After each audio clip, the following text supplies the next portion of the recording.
এই মেয়েটা একটি রহস্যময় পুতুল খুঁজে পায়। কৌতূহল পর্যন্ত সে পুতুলটি তুলে নিয়ে সরাসরি নিজের ঘরের আলমারির ভেতরে রেখে দেয়।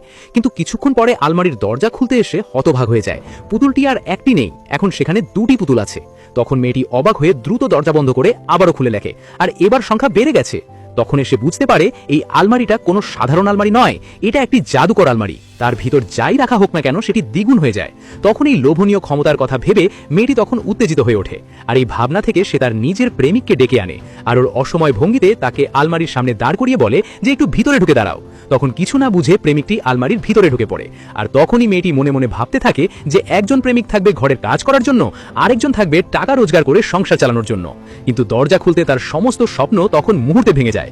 আলমারির ভিতরটা একেবারেই ফাঁকা, তখন সেখানে কেউ নেই। তখন সে হতভম্ব হয়ে প্রেমিকের নাম ধরে ডাকতে থাকে, কিন্তু কোনো সাড়া পায় না।